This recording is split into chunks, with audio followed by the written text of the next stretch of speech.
The Oxford Bookworms Library. Stage 4. A Tale of Two Cities by Charles Dickens. Text adaptation by Ralph Mowat. Read by Gordon Griffin. Copyright Oxford University Press, 2000. Chapter 8. In the Hands of the Citizens. Tellson's Bank in Paris was in a large building south of the river, close to the heart of the city. Mr. Lorry had arrived in Paris some days before Charles Darnay, and was now living in some rooms above the bank. One evening, looking out of the window, he saw that a large grindstone had been brought into the square below. There was a wild, shouting crowd around it, busy sharpening their knives and swords and axes, which were already red with blood. With shaking hands, Mr. Lorry closed the window. He had decided to go downstairs and talk to the bank guards, when suddenly the door of his room opened and Lucy and her father ran in.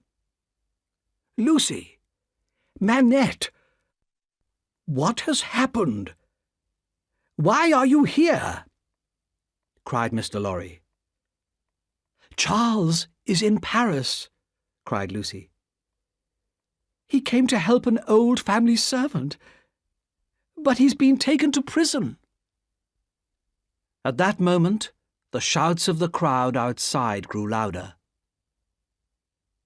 "What is that noise?" asked the doctor. "Don't look out!" cried Mr. Lorry. "My friend," said the doctor, "I am safe in Paris. I was a prisoner in the Bastille. Everybody knows about me and how I suffered. Already people want to help me. They gave us news of Charles. Even so, don't look outside. Where is Charles?" "In the prison of La Force." "La Force? Dear Lucy, you can do nothing tonight. You must go to one of the rooms here and wait. I must talk with your father at once." Lucy kissed him and left the room. "Quick, Manette," said Mr. Lorry. "These people outside, with their bloody knives, are murdering the prisoners. If you are so well known, if you have this power, talk to them, tell them who you are, and go to La Force. Quick, before it is too late." Dr. Manette hurried outside. Mr. Lorry watched from the window as the doctor talked to the crowd. He heard shouts of, "Long live the Bastille prisoner! Help his friend in La Force!" Mr. Lorry went to Lucy and found her with her daughter and Miss Pross. Together they waited all night for news, but none came. In the morning, Mr. Lorry found rooms for Lucy and her family in a quiet street near the bank. He left Jerry Cruncher with them as a guard, and returned worriedly to Tellson's. At the end of the day, a strong, serious man came to see him. "My name is Defarge.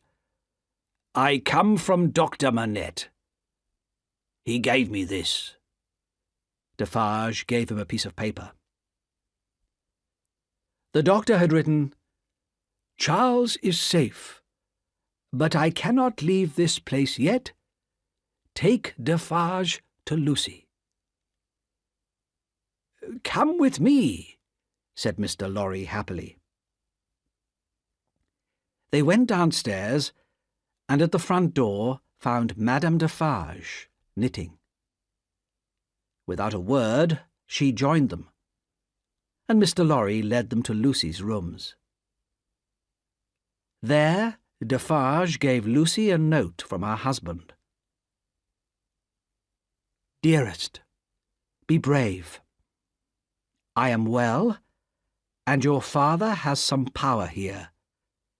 You cannot answer this, but kiss our child for me. Only a short letter, but it meant so much to Lucy. Gratefully, she kissed the hands of Defarge and his wife. Madame Defarge said nothing. Her hand was cold and heavy, and Lucy felt frightened of her. Miss Pross came in with little Lucy.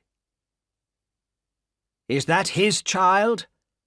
asked Madame Defarge, stopping her knitting to stare. "Yes, madame," said Mr. Lorry. "That is our poor prisoner's little daughter." "It is enough, my husband," said Madame Defarge. "We can go now." Her voice was as cold as her hand. "You will be good to my husband?" asked Lucy, afraid. "I beg you, as a wife and mother?" "We have known many wives and mothers," said Madame Defarge, "and we have seen many husbands and fathers put in prison for many years. What is one more among so many?" As the Defarges left, Lucy turned to Mr. Lorry. "I am more afraid of her than of any other person in Paris," she whispered. Mr. Lorry held her hands. He did not say anything, but he was also very worried. The doctor did not come back from La Force for several days. During that time, 1,100 prisoners were killed by the people. Inside the prison, Dr. Manette had come before a tribunal, which was a group of judges appointed by the people. These judges made their own laws and threw prisoners out into the streets to be murdered by the crowds. Dr. Manette told the tribunal that he had been a prisoner in the Bastille for 18 years, and that his son-in-law was now a prisoner in La Force. The tribunal had agreed to keep Charles Darnay safe from the murdering crowds, but they would not let him leave the prison. Dr. Manette seemed to become stronger as he lived through these terrible days, doing everything he could to save his daughter's husband. He was able to see Darnay regularly, but noblemen and emigrants were hated by the citizens of New France, and the doctor could not set Darnay free. The guillotine, that new machine of death, cut off the heads of many, many people, the powerful and the cruel, but also the beautiful, the innocent, and the good. Each day, Lucy did not know if her husband would live or die. She lived every moment in great fear. But her father was sure that he could save his son-in-law. 1 year and 3 months passed, and Darnay was still in prison. Dr. Manette now had an official job as doctor to 3 prisons, and was able to visit Darnay regularly. He became more and more loved by the rough people of the Revolution. But the guillotine continued to kill. "Try not to worry," he told Lucy. "Nothing can happen to Charles. I know that I can save him." But Lucy could not see him or visit him. She could not even write to him. On the day when Charles Darnay was at last called for his trial, Lucy and Dr. Manette hurried to Tellson's Bank to tell Mr. Lorry. As they arrived, a man got up and disappeared into another room. They did not see who it was, but in fact it was Sidney Carton, just arrived from London. There were 5 judges in the tribunal, and the trials were short and simple. The voices of truth, honesty, and calm reason were never heard at these trials, and most of the prisoners were sent to the guillotine, which pleased the noisy crowds. 15 prisoners were called before Darnay that day, and in no more than an hour and a half, all of them had been condemned to death. Charles Evrémonde, who is called Darnay. As Darnay walked in front of the judges, he tried to remember the careful advice that Dr. Manette had given him. Charles Evrémonde, you are an emigrant. All emigrants must die. That is the new law of France. Kill him, shouted the people. Cut off his head. He's an enemy of the people. The president of the judges asked Darnay, Is it true that you lived many years in England? Yes, that is true, replied Darnay. So you are an emigrant, surely? No, not in the meaning of the law, replied Darnay. I earn my own living in England. I have never wanted or used the name of Marquis, and I did not want to live by the work of the poor people of France. So I went to live and work in England, long before the Revolution. And did you marry in England? Yes. I married a Frenchwoman, the daughter of Dr. Manette, a prisoner of the Bastille, and a well-known friend of all good citizens. These words had a happy effect on the crowd. Those who had shouted for his death now shouted for his life. Then Monsieur Gabelle and Dr. Manette spoke for Charles Darnay. The doctor spoke well and clearly, and was very popular with the crowd.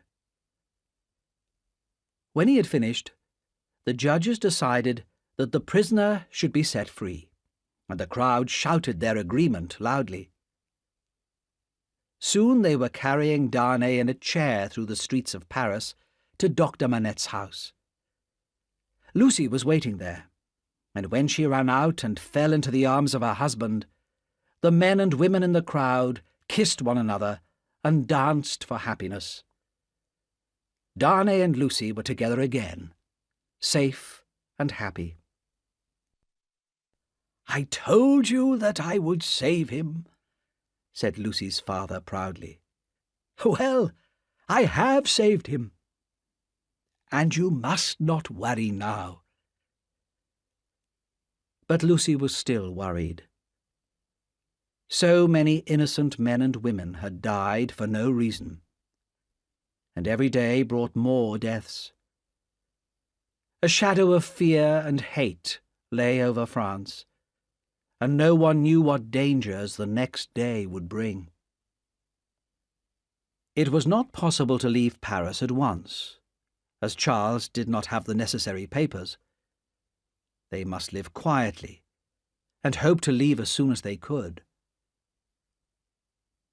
But that night, when Dr. Manette, Charles, and Lucy were sitting together, they heard a loud knock at the door. "What can this be?" said Lucy, trembling. "Hide, Charles! Save him!" "My child," said the doctor, "I have saved him. He is a free man." But when he opened the door, 4 rough men pushed their way into the room. "The citizen Evrémonde, where is he? He is again the prisoner of the people." "I am here," said Darnay. "But why am I again a prisoner? You are accused by citizens of Saint-Antoine." Dr. Manette had said nothing. He seemed to be made of stone. But suddenly he spoke. "Will you tell me who has accused my son-in-law?" "I shouldn't tell you this," said one of the men. "But Citizen Evrémonde, called Darnay, is accused by Monsieur and Madame Defarge, and by one other person." "What other?" "You will hear that tomorrow," replied the man.